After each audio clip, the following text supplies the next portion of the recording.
Sri Kuberan TV நேயர்கள் அனைவருக்கும் அநேக நமஸ்காரங்கள். குரோதி ஆண்டு புரட்டாசி மாதம் பலன்கள் பார்ப்பதற்காக சக்தி ஜோதிட குழுவின் சார்பாக டாக்டர் சக்தி சுவாமியாகிய நானும், ஆஸ்ட்ரோ கே.எஸ். ஐயங்கார் அவர்களும், ஆஸ்ட்ரோ டாக்டர் சுவாமி ஹரிஹர சர்மா அவர்களும் இப்பொழுது புரட்டாசி மாத பலன்களை பற்றி ஐயா சொல்லுவாங்க. அனைவருக்கும் ஹரிஹர சர்மாவின் பணிவான நமஸ்காரங்கள். நாம் பொறுத்தளவுக்கு ஒவ்வொரு மாதமும் மாத பலன்கள் பார்க்குறோம், தமிழ் மாத பலன்கள் பார்க்குறோம், அதே போல் ஒவ்வொரு பெயர்ச்சி பலன்களும் பார்க்குறோம். சனி பெயர்ச்சி பலன்கள், ராகு கேது பெயர்ச்சி பலன்கள், குரு பெயர்ச்சி பலன்கள் மற்றும் சனி வக்ர பலன்கள், குரு வக்ர பலன்கள், இதை மாதிரி ஒன்று ஒன்று பார்த்துட்டு வரோம். அது மாதிரி இந்த ட்ரிப்பு நம்ம பார்க்க போகிறது புரட்டாசி மாத பலன்கள். புரட்டாசி அப்படின்னாலே கன்னியா மாதம்னு பேர். கன்னியா மாதம் அப்படின்னாலே பித்ருக்களுடைய மாதம்னு பேர். எப்பொழுதுமே ஒரு குடும்பம் நல்லபடியாக இருக்கணும் அப்படின்னா குலதெய்வ அருள் இருக்கணும். குலதெய்வ அருளுக்கு அடுத்தது பித்ருக்களுடைய அருள் இருக்கணும். பித்ருக்கள் அருள் இல்லை அப்படின்னா அந்த குடும்பத்தில் எந்த விதமான நல்ல தொடக்கமும் நல்ல முன்னேற்றமும் நல்ல செய்கைகளும் நடக்காது. அப்படியேற்பட்ட வசந்த மாதமான கன்னியா மாதம் என்கின்ற தமிழில் புரட்டாசி மாதம் அப்படின்றது பிறக்கும். நிகழும் மங்களகரமான குரோதி வருஷம் புரட்டாசி மாதம். அதுக்கு சரியான ஆங்கில தேதி அப்படின்றது 17/9/2024. அன்னைக்கு உயர்ந்த கிழமையான செவ்வாய்க்கிழமை மதியம் சற்றேறக்குறைய 2:09 சூரிய பகவானானவர் தன்னுடைய ஆட்சி வீடான சிம்மத்திலிருந்து கன்னிக்கு உள் நுழையிறார். எப்பொழுதுமே உள் நுழையிற மாதம் தான் அந்தந்த மாதத்துடைய தமிழ் மாதம் அப்படிங்கிறோம். அப்படின்ற பொறுத்தளவுக்கு இந்த காலகட்டங்களில் சூரிய பகவான் கன்னியா ராசிக்கு வரார், புரட்டாசி மாதத்துக்கு வரார். சரி, இந்த காலகட்டங்களில் என்னென்ன கிரகங்கள் என்னென்ன நிலையில் இருக்குதோ, இதை தவிர இந்த மாதத்தில் என்னென்ன விசேஷங்கள் இருக்கும் அப்படின்றத பார்ப்போம். காலபுருஷ தத்துவத்தின்படி 2வது ராசியான ரிஷப ராசியில் குரு பகவான் இருக்கிறார். 3வது ராசியான மிதுனத்தில் செவ்வாய் பகவான் இருக்கார். அடுத்தது சிம்மத்தில் புத பகவானும், மாதம் பிறக்கிறதுனால சூரிய பகவான் கன்னியா மாதத்துலையும், நீச்சமடைஞ்ச சுக்கிரனும் கேது பகவானும் கன்னியில் இருக்கிறாங்க. இதை தவிர சனி பகவான் இருக்கிறது அப்படின்றது பொறுத்தளவுக்கு தனது ஆட்சி வீடான கும்பத்தில் ஆட்சி பெற்று இருக்கார். இதில் பார்த்தோம் அப்படின்னாக்க அவர் வக்ரகதியிலையும் இருக்கிறார். இதை தவிர காலபுருஷ தத்துவத்தின் 12ஆம் வீடு அப்படின்றது உயரிய வீடான மீனராசி. மீனராசியில் எம்பெருமான் ராகு இருக்கிறார். இந்த மாதிரி பிளானட்டரி பொசிஷனில் இந்த மாதிரி கிரக நிலவரத்தில் இந்த புரட்டாசி மாதம் ஆரம்பமாகுது. சரி, இந்த புரட்டாசி மாதம் அப்படின்னா என்னென்ன விசேஷங்கள் இருக்குது அப்படின்றத ஃபஸ்ட்டு பார்ப்போமா. புரட்டாசி மாதம் பிறக்கிறது 17/9/2024 செவ்வாய்க்கிழமை. அன்னைக்கு மத்தியானம் 2:09 சூரிய பகவான் கன்னியா ராசியில் வரார். அதுக்கு சூரிய பகவான்றதுனால புரட்டாசி மாதம். அதுக்கு அடுத்தது அப்படின்றத பொறுத்தளவுக்கு 18/9/2024. இப்போ நம்மளை பொறுத்தளவுக்கு பித்ருக்களுக்கு காரியம் செய்யக்கூடிய நாட்கள் அப்படின்றத பொறுத்தளவுக்கு மாலையபக்ஷம், அதுக்கு அடுத்தது ஆடி அமாவாசை, அதுக்கு அடுத்தது தை அமாவாசை. இந்த காலகட்டங்கள். இப்போ இந்த ஆடி அமாவாசைன்றது நம்ம கடந்த காலகட்டங்களில் போனோம்.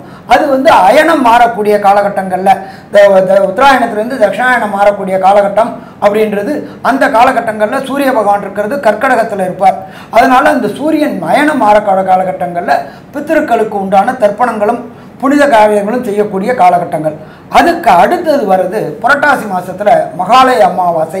இந்த மகாலய அமாவாசை அப்படின்றது 18/9/2024 அன்னைக்கு தொடங்குது. அதுக்கு பேர் பக்ஷம் தொடங்குறதுன்னு பேர். மாலைய பக்ஷம் ஆரம்பம்னு பேர். பக்ஷம் ஆரம்பம் அப்படின்னா ஒரு பட்சத்துக்கு சற்றேறக்குறைய 15 நாட்கள். பௌர்ணமியில் இந்த மாலைய பக்ஷம் ஆரம்பமாகுது. அதுலேருந்து தொடர்ந்து 15 நாளும் பித்ருபட்சம் அப்படின்னு சொல்லுவோம். பித்ருபட்சம் அப்படின்னாக்க நீத்தார்களுக்கு, நம்மளுடைய முன்னோர்களுக்கு ஒரு சில பேர் திதிகள் தர்ப்பணங்கள் கொடுக்காமல் இருப்பாங்க. அலுவலக நிமித்தமாகவும் ஒரு சில பேர் வெளியூர் வெளிமாநிலம் வெளிநாடு போனதுனாலையும் அங்கே வாய்ப்புகள் அமையாததுனாலையும் அவங்களால அந்த பித்ருக்களுக்கு திதி தர்ப்பணங்கள் கொடுக்க முடியாமல் இருக்கும். அவங்க எல்லாரும் இப்போ வரக்கூடிய வாய்ப்பை பயன்படுத்திக்கணும். எப்பொழுதுமே வாய்ப்புகள் அப்படின்னு நம்மளை தேடி வராது, அது வரும்பொழுது அதை நாம் பயன்படுத்திக்கணும்.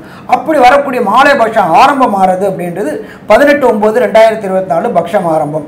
சரி, இதுக்கு அடுத்தது பார்த்தோம் அப்படின்னாக்க உயர்ந்தது அப்படின்றது அமாவாசை. அதுக்கு பேர் மகாலய அமாவாசை அப்படின்னு பேர். அது 2/10/2024 புதன்கிழமை வருது. இந்த புதன்கிழமை அப்படின்னாக்க அமாவாசை அப்படின்னாக்க என்ன அப்படின்னாக்க சூரியனும் சந்திரனும் இணைந்து இருப்பது அமாவாசை. கன்னியா மாதத்தில் சூரியனும் சந்திரனும் இணைந்து இருக்கிற நாள் 2/10/2024 புதன்கிழமை. அந்த காலகட்டங்களில் அமாவாசைக்கு நம்ம தர்ப்பணம் கொடுக்கும்போது என்னென்ன பண்ணணும் அப்படின்றதையும் சொல்லிடுறேன், மாலை பட்சத்துலேயே என்ன பண்ணணும்னு சொல்லிடுறேன். அமாவாசை அப்படின்னாக்க நெத்தியில் சமய சின்னங்கள் அணியக்கூடாது 1. அடுத்தது வீட்டில் சுவாமிக்கு தீபம் ஏற்றக்கூடாது 2. வாசலில் கோலம் போடக்கூடாது 3. இது 3ம் எப்போ பண்ணணும்? அந்த தர்ப்பணம் குடித்த பிறகு, பித்திருக்களுக்கு தர்ப்பணம் கொடுத்த பிறகு.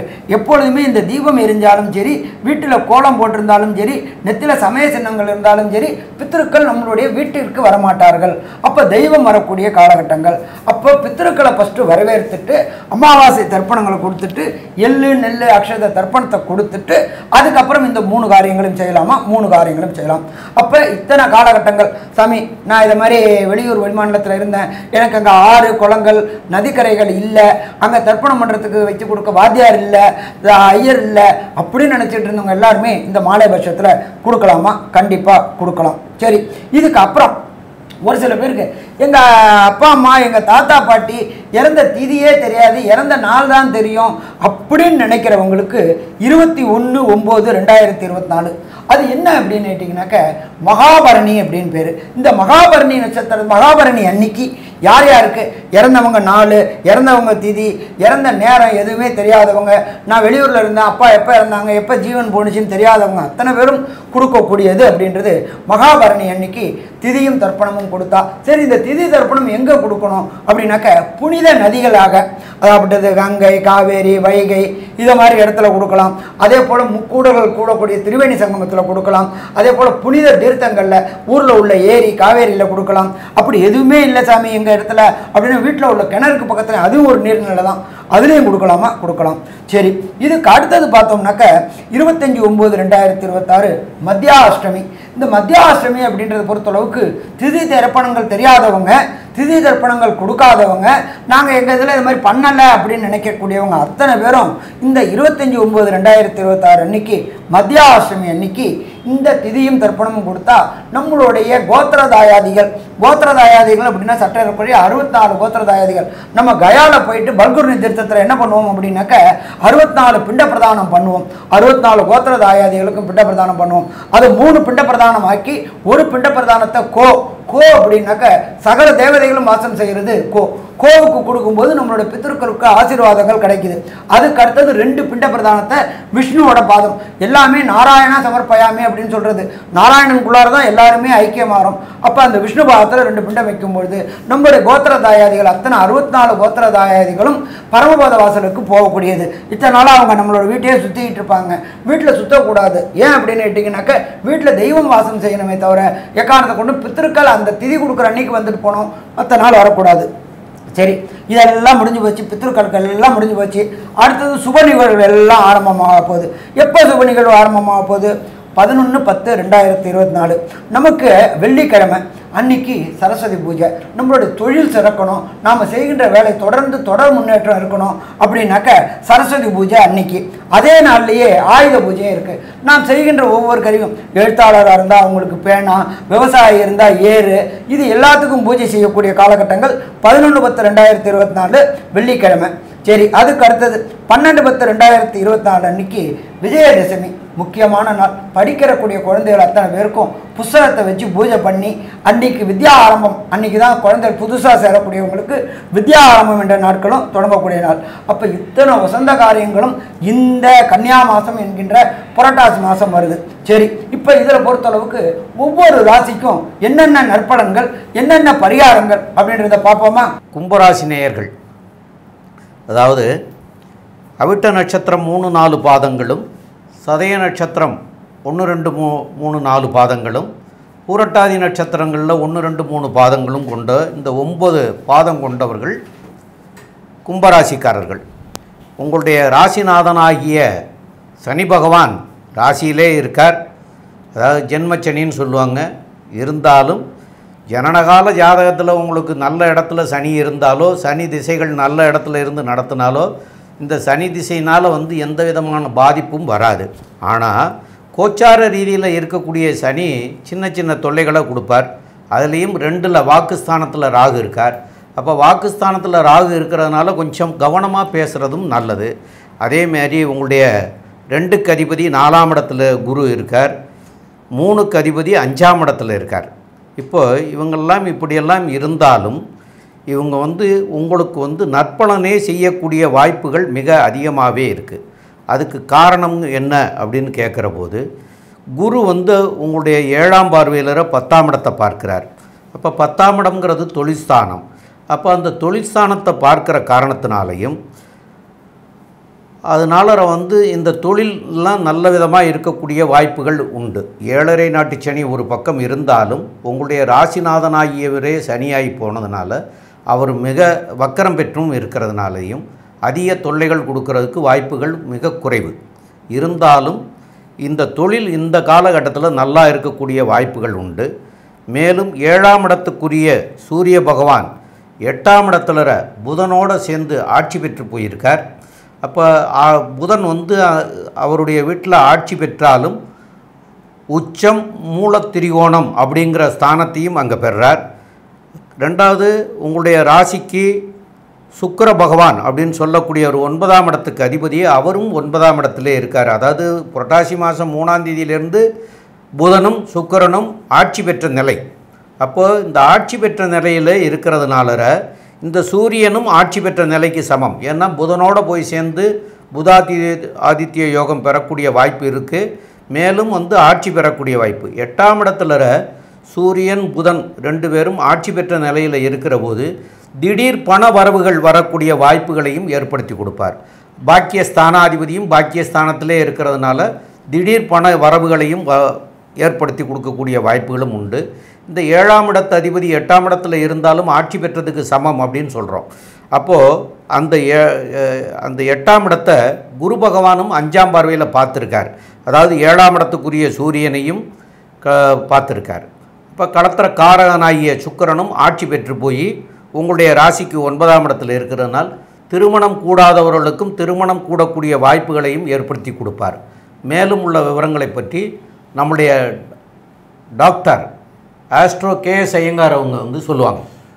அற்புதமாக சொன்னீங்க. கும்பராசியை பொறுத்தவரைக்கும் உடல்நிலையில் சற்று கவனம் தேவை. மென்டல் டிப்ரெஷன் கொஞ்சம் அதிகமாக இருக்கும். தொழில் வேலை மாற வேண்டிய கட்டாயங்கள் வரும். பொதுவாக இந்த மாத பலன்கள்னு சொல்லக்கூடியது பார்த்தாலேயானால் சூரியன், செவ்வாய், புதன் மற்றும் சுக்கிரன் இந்த 4 கிரகங்களினுடைய மாற்றங்களை வச்சு சொல்கிறோம். இந்த மாதத்தில் பார்த்தாலேயானால் கன்னியா மாதத்துக்கு சூரிய பகவான் 8ஆம் இடத்துல போகிறது இயல்பு. சப்தமாதிபதி 8ஆம் இடத்துல போகிறது இயல்பு. எப்பொழுதுமே வருஷம் நடக்கக்கூடியது. இந்த வாட்டி பார்த்தீங்கன்னா குருவின் பார்வையில் இருக்கிறது பெரிய விசேஷம். இதன் மூலியமாக பெரிய ஒரு ஏற்றம் இருக்கும். எதிர்பாலினத்தவர் மூலியமாக நல்ல ஒரு ஏற்றம் கிடைக்கக்கூடிய காலகட்டம். அதை தவிர பார்த்தாலேயானால் வெளிநாட்டினுடைய நண்பர்களோடு ஒரு நல்ல ஒரு ஏற்றம் இருக்கும். வெளிநாடு போகக்கூடிய பாக்கியம் கிடைக்கும். திடீர் பணவரவு வரும். மறைந்த இடத்துலேருந்து ஷேரு, இன்சூரன்ஸு இந்த மாதிரி இடத்துலேருந்து திடீர் பணவரவு வரக்கூடிய வாய்ப்புகள் மிகவும் அதிகமாக இருக்கும். ஏன்னா 8ஆம் அதிபதி 8ஆம் இடத்துல ஆட்சி உச்சம் பெற்றிருக்கிறது பெரிய விசேஷம். 9ஆம் அதிபதியும் 9ஆம் இடத்துல ஆட்சி பெற்றிருக்கிறது பெரிய ஏற்றத்தை கொடுக்கக்கூடிய காலகட்டமாக அமைய போகிறது. இந்த மாதத்தில் பார்த்தாலேயானால் உங்களுடைய ராசிக்கு 3ஆம் அதிபதி 3க்கு 3 அப்படின்னு சொல்லக்கூடிய இடத்துல இருக்கிறது பெரிய விஷயம் தான். மூலியமாக குழந்தை பிராப்திக்கு பார்த்து கொண்டிருப்பவர்களுக்கு குழந்தை பிராப்தி ஏற்படக்கூடிய பாக்கியம் நிச்சயமாக உண்டு. ஏன்னா 3ஆம் அதிபதி 3க்கு 3ன்னு சொல்லக்கூடியது இந்த மேல் இன்ஃபெர்டிலிட்டி இருந்துச்சுன்னா அவர்களுக்கு இது ஃபெர்டிலிட்டி கவுண்ட்ஸ் அதிகமாகக்கூடிய வாய்ப்புகள் இந்த மாதத்தில் அதிகமாக இருக்கும். இந்த மாதத்தில் பார்த்தாலேயானால் உங்களுடைய ராசிக்கு படிக்கக்கூடிய மாணவர்களுக்கு பெரிய ஏற்றம் இருக்கும். ஏன்னா 4ஆம் இடத்துல குரு பகவான் இருக்கிறது பெரிய விசேஷம். சப்தமாதிபதினு சொல்லக்கூடிய இந்த ராசிக்கு 7ஆம் அதிபதி ஆட்சி பெற்று இருக்கிறதை விட மறைந்து இருக்கிறது ரொம்பவும் நல்லது. ஏன்னா 8ஆம் இடத்துல போய் மறைஞ்சு இருக்கிறதன் மூலியமாக பார்த்தாலேயானால் உங்களுக்கு பார்ட்னர்ஷிப் தொழிலில் நல்லபடியாக ஏற்றத்தை கொடுக்கும். அதை தவிர திடீர் பணவரவு வரும். மறைந்த இடத்துலேருந்து பொருள் செல்வங்கள் வரக்கூடிய வாய்ப்புகள் நிச்சயமாக உண்டு. உங்களுடைய 5ஆம் அதிபதி 8ஆம் இடத்துல இருக்கிறதுனால உங்களுடைய குழந்தை வெளிநாடு போகக்கூடிய பாக்கியமும் வெளிநாட்டிற்கு படிக்கிறதுக்குன்னு போகக்கூடிய பாக்கியமும் நிச்சயமாக இருக்கும். நீங்கள் வெளிநாட்டில் போய் படிக்கிறதுக்கு யோகம் வரக்கூடிய வாய்ப்புகள் நிச்சயமாக உண்டு. இந்த மாதத்தில் பார்த்தாலேயானால் 9ஆம் இடத்துல இருக்கக்கூடிய சுக்கிர பகவான் தந்தைக்கு உண்டான காரகத்துவம் மறைந்திருந்தாலும் பணம் தந்தையின் மூலியமாக அதிகமாக வரக்கூடிய வாய்ப்புகள் நிச்சயமாக இருக்கும். இந்த மாதத்தில் உங்களுடைய தொழில் எப்படி இருக்கும், உங்களுடைய வேலை பாவம் எப்படி இருக்கும் அப்படின்றத பற்றி ஐயா ஹரிஹரசர்மா கிட்ட கேட்போம். ஐயா நல்லா தெளிவாக விளக்கமாக விரிவாக சொன்னீங்க. கும்பராசிக்கு பொறுத்தளவுக்கு 7ஆம் அதிபதி 8லையும் 8ஆம் அதிபதி 8லையும் 9ஆம் அதிபதி 9லையும் 10ஆம் அதிபதியானவர் செவ்வாய் 5ஆம் இடத்துலையும் இருக்கிறதுனால தொழிலில் தொடர் முன்னேற்றம் இருக்குமா? கண்டிப்பாக தொடர் முன்னேற்றம் இருக்கும். நம்ம எப்போதுமே என்ன சொல்லுவோம் அப்படின்னாக்க, யோகங்கள் அப்படின்றது இருக்கிறதுலேயே முக்கியமான யோகம் அப்படின்றது தர்ம கர்மாதிபதி யோகம்னு பேர். 8, 9, 10 தொடர்பு வரும்பொழுது தொழில்துறையில் அமோகமாக இருக்குமா? அமோகமாக இருக்கும். அடுத்தது 2ஆம் இடமான வாக்குதனம் குடும்பஸ்தானத்தில் ராகு பகவான் இருக்கார். ராகு பகவானுக்கு இடம் கொடுத்தவர் குரு பகவான். அப்போ அவர் கோதண்ட ராகு ஆகிறார். அப்போ கேட்ட இடத்துல பணம் கிடைக்கும். இதுவரையிலும் அடிமை வேலை செஞ்சுட்டு இருந்தவங்க புதியதாக தொழில் தொடங்கக்கூடிய வாய்ப்புகள் கிடைக்குமா? கண்டிப்பாக வாய்ப்புகள் கிடைக்கும். இதை தவிர ஜோதிட சாஸ்திரத்தில் 8, 12 வலுவாக இருக்குது அப்படின்னு சொன்னாக்க, உங்களுடைய 8ஆம் இடத்தை பிரகஸ்பதியான குரு பகவான் தன்னுடைய விசேஷ பார்வையான 5ஆம் பார்வையில் பார்க்குறாரு. அதே போல் 12ஆம் இடமான மகரத்தை 9ஆம் பார்வையால் பார்க்குறாரு. அதன் மூலியமாக தனக்காரகனோட பார்வை 8, 12க்கு தொடர்பு வரதுனால 8, 12 வலிமை பெறதுனால வெளியூர், வெளிமாநிலம், வெளிநாடு போய் தொழில் செய்யணும்னு நினைக்கக்கூடிய கும்பராசி என்பவர்களுக்கு கண்டிப்பாக தொழில் தொடங்கக்கூடிய வாய்ப்புகள் உண்டு. அதையே தனக்காரகன் பார்க்கறதுனால கேட்ட இடத்துல பணம் கிடைக்கக்கூடிய வாய்ப்புகள் உண்டு. அந்நிய மதம், அந்நிய மொழி பேசுகிறவங்க கூட தொடர்பு ஏற்பட்டு அவங்க மூலியமாக வெளிநாட்டில் தொழில் தொடங்கக்கூடிய வாய்ப்புகள் உண்டு. அதன் மூலியமாக நிரந்தர வருமானம் கிடைக்கக்கூடிய வாய்ப்புகளும் உண்டு. அதே போல் தொழில் தொடங்கி விஸ்தீரணம் பண்ணணும்னு நினைக்கக்கூடியவங்க, அதாகப்பட்டது எப்படின்னு கேட்டிங்கன்னா, தொழில் நிலையத்தை பண்ணத்தை அலங்காரம் பண்ணக்கூடியது மற்றும் இது ஃப்ரான்ச்சைசி எடுக்கக்கூடியது, இதுக்கெல்லாம் இந்த கும்பராசிக்காரங்க முயற்சி எடுத்தாங்கன்னாக்க கண்டிப்பாக வெற்றி கிடைக்கக்கூடிய வாய்ப்புகள் உண்டு. 4ஆம் அதிபதி 9ஆம் இடத்துல இருக்கார். 9ஆம் இடம் அப்படின்றது நம்ம ஜோதிட சாஸ்திரத்தில் தகப்பன் ஸ்தானம் அப்படின்றோம். அந்த தகப்பன் ஸ்தானாதிபதியான சுக்கிரன் அங்கே இருக்கார். தகப்பன் காரகனான சூரியன் 8ஆம் இடத்துல இருக்கார். அதனால் தகப்பனுடைய உடல் நலத்தில் கொஞ்சம் கவனம் தேவை. கூட கேதுவும் இருக்கார், புதனும் இருக்கார். நர்வஸ் தொடர்புடைய, அன்ஐடென்டிஃபிகேஷன் தொடர்புடைய உபாதைகள் வர வாய்ப்புகள் உண்டு. ஆனாலும் அதை பிரகஸ்பதி குரு பார்ப்பதனால பொருளாதார விரயம் ஏற்படுமே தவிர நபர் விரயம் ஏற்படாது. அதனால் சின்ன உபாதையாக தகப்பனுக்கு இருக்கும்பொழுதே அதை உடனடியாக பார்த்துட்டோம்னாக்க பெரிய அளவுக்கு பிரச்சனைகளை தவிர்க்க முடியும்னு சொல்லலாம். அதே போல் இந்த கும்பராசியை சேர்ந்த ஹையர் எஜுகேஷன் அப்படின்றது 9ஆம் இடம். 9ஆம் இடத்ததிபதி 9ஆம் இடத்திலே சுக்கிரன் ஆட்சி பெற்று இருக்கிறதுனாலையும் கண்டிப்பாக உயர்கல்விக்காக வெளியூர், வெளிமாநிலம், வெளிநாடு போகக்கூடிய அன்பர்களுக்கு கண்டிப்பாக வெற்றி கிடைக்கக்கூடிய வாய்ப்புகள் உண்டு. அதே போல் இந்த கும்பராசியை சேர்ந்த அன்பர்கள் அந்த குழந்தைகள் பொறுத்தளவுக்கு ஐஐடி, ஜேஇஇ, நீட்டு, யூபிஎஸ்சி மற்றும் டிஎன்பிஎஸ்சி குரூப் 1, குரூப் 2 எழுதக்கூடிய அன்பர்களுக்கும் அந்த குழந்தைகளுக்கும் வெற்றி கிடைக்கக்கூடிய வாய்ப்புகள் உண்டு. அப்போ இந்த வெற்றி கிடைக்கும்பொழுது கண்டிப்பாக தொடர் முன்னேற்றம் இருக்குமா? கண்டிப்பாக தொடர் முன்னேற்றம் இருக்கும். சரி, இந்த காலகட்டங்களில் ஒரு சில நாட்கள், இப்போ இந்த புரட்டாசி மாதம்ன்றது சற்றே இருக்கக்கூடிய 30 நாள். இந்த 30 நாளில் எந்தெந்த நாட்களில் சுபகாரியங்கள் தொடங்குறதை தவிர்க்கணும் ஒன்று, அதுக்கு அடுத்தது வெளியூர், வெளிமாநிலத்துக்கு பயணம் செய்கிறத தவிர்க்கணும் அப்படின்றத பற்றியும், இது மாலைபக்ஷம் அப்படின்ற பித்ருபக்ஷமாக இருக்கிறதுனால இந்த பித்ருபக்ஷத்தில் பித்ருகாரியங்கள் எந்த ஸ்தலத்தில் செய்தால் அந்த பித்ருக்களுக்கு உண்டான புண்ணியம் கிடைக்கும் என்பதையும், தசாநாதன், புத்திநாதன், அந்தரநாதன், சூட்சுமநாதன் சரியில்லாமல் இருந்தவங்களுக்கு என்ன பலன் அப்படின்றதையும் டாக்டர் ஐயா சக்தி சோமையா அவங்க விரிவாகவும் விளக்கமாகவும் சொல்லுவாங்க. ரொம்ப அற்புதமாக சொன்னீங்க ஐயா. இப்போது கும்பராசிக்காரர்களுக்கு சந்திராஷ்டம தினங்கள் அப்படின்னு சொல்லக்கூடிய நாட்கள் என்னென்ன அப்படின்னு பார்க்குற போது 1/10/2024 செவ்வாய்க்கிழமை, 2/10/2024 புதன்கிழமை, 3/10/2024 வியாழக்கிழமை. இந்த 3 நாட்களும் இவங்களுக்கு சந்திராஷ்டமம். இந்த சந்திராஷ்டம தினங்களில் மனநிலை சரியாக இருக்காது. ஒரு நேரம் இருந்த மனநிலை ஒரு நேரம் இருக்காது. அந்த மாதிரி வர்றதுனால எந்த ஒரு முடிவும் நம்மளால் எடுக்கிறது கஷ்டம். அப்படியே எடுத்தாலும் அதில் தவறுகள் வர்றதுக்கு வாய்ப்புகள் உண்டு. அந்த தவறுகள் பின்னாடி பின் விளைவுகளை கொடுக்கக்கூடியது. அதனால் புதிய முயற்சிகள் எதுவும் வேண்டாம், புதிதான தொடங்கிறது எதுவும் செய்ய வேண்டாம். அதே போல் பயணங்கள், யாத்திரைகள் செய்ய வேண்டாம். இதெல்லாம் தவிர்க்கிறது மிக மிக நல்லது. ரெண்டாவது, இது புரட்டாசி மாதம் அப்படிங்கிறதுனால மாலயம் அப்படின்னு சொல்கிறது. மாலயம் அப்படின்னு சொன்னாலே என்னன்னு கேட்டால், இந்த மாலயபட்சத்தில் வரக்கூடிய மகாலய அமாவாசை அப்படின்னு சொல்லக்கூடிய தினத்தில் நம்மளுடைய முன்னோர்களுக்கு தில திருப்பணம் கொடுக்கறது மிக மிகச் சிறப்பு. அந்த தில திருப்பணம் கொடுக்கறதுனால நம்முடைய முன்னோர்களுக்கும் நல்லது. அந்த முன்னோர்களுக்கு நல்லது அமையும் போது அந்த முன்னோர்கள் நமக்கும் நல்லதை பண்ணுவாங்க, நம்முடைய சந்ததிக்கும் நல்லது. ஆக 3 தலைமுறைக்கு இதனுடைய இது நன்மை அடையக்கூடியதாக இருக்கும். முன்னாடி உள்ள 3 தலைமுறை, பின்னாடி உள்ள 3 தலைமுறை. அப்போது இருக்கிற தலைமுறையில் 3, முடிஞ்ச தலைமுறையில் 3, 6 தலைமுறைக்கு இது வந்து தலை காக்கும். அதாவது தர்மம் தலை காக்கும்னு சொன்னது மாதிரியா இந்த முன்னோர்களுக்கு செய்கிறதுனால உங்களுடைய வம்சாவளியினர் நல்ல சீரும் சிறப்புமாக இருக்க முடியும் அப்படிங்கிறது தான். இது இந்த மாலையபட்சம்ங்கிறது எதுக்காகன்னு கேட்டிங்கன்னா, முன்னாடியே ஐயா சொன்னாங்க, இறந்த தேதி தெரியாது, திதி தெரியாது, எதுவும் தெரியாது அப்படிங்கிறவங்களாம் இந்த நாட்களில் கொடுக்கலாம்னு முதல்ல சொன்னாங்க.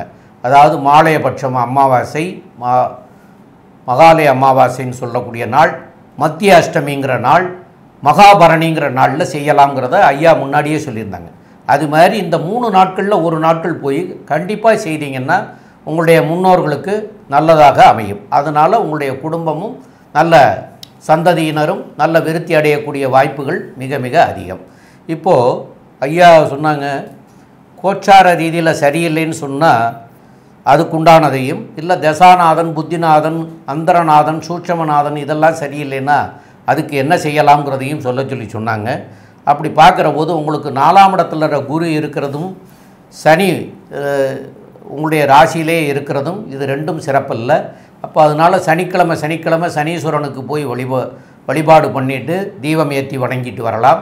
அதேமாரி வியாழக்கிழமைகளில் தட்சிணாமூர்த்தியை போய் வணங்கிட்டு தீபம் ஏற்றி வழிபட்டுட்டு வரலாம். இதெல்லாம் பண்ணி இது கோச்சார ரீதி.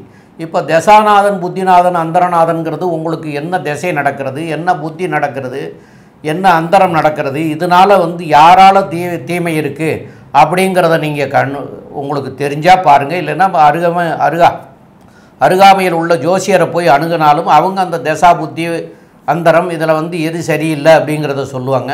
அதில் எந்த கிரகம் சரியில்லையோ அந்த கிரகத்திற்குண்டான கிழமை அன்னைக்கு அந்த கிரகத்திற்கு போய் தீபம் ஏற்றி வழிபட்டுட்டு வந்தீங்கன்னா அதனால் வரக்கூடிய விளைவுகளில் இருந்து மாறி நன்மை அடைய முடியும் அப்படிங்கிறத சொல்கிறோம். மேலும் உள்ள விவரங்களை பற்றி நம்முடைய டாக்டர் ஆஸ்ட்ரோ கேஎஸ் ஐயங்கார் அவங்க வந்து சொல்லுவாங்க. ஐயா, கும்பராசியை பொறுத்தவரையிலும் பார்த்தீங்களே, ஆனால் உடல் நலத்தில் மட்டும் ரொம்ப ஜாகிரதையாக இருக்கணும். மென்டல் ஸ்ட்ரெஸ் கொஞ்சம் அதிகமாக இருக்கும், உடல் உழைப்பு அதிகமாக இருக்கும், வேலை மாற வேண்டிய கட்டாயங்கள் வரக்கூடிய வாய்ப்புகள் நிச்சயமாக உண்டு. புதிய வேலைகள் கிடைக்கும், இருக்கிற இடத்த விட்டு வேற ஒரு இடத்துக்கு போய் வேலை செய்ய வேண்டியதாக இருக்கும். அதாவது இடத்தை விட்டு வேறொரு இடத்துல குடும்பத்தை பிரிந்து இருக்க வேண்டிய காலங்களாகவும் இருக்கும். இந்த மாதம் பார்த்தாலேயானால் பேச்சில் ரொம்ப கவனமாக இருக்கிறது ரொம்பவும் நல்லது. 2ஆம் இடத்துல ராகு பகவான் இருக்கிறதுனால பணவரவிற்கு பஞ்சம் இருக்காது. உடல் நலத்தை மட்டும் ஜாகிரதையாக பார்த்துக்கோங்க.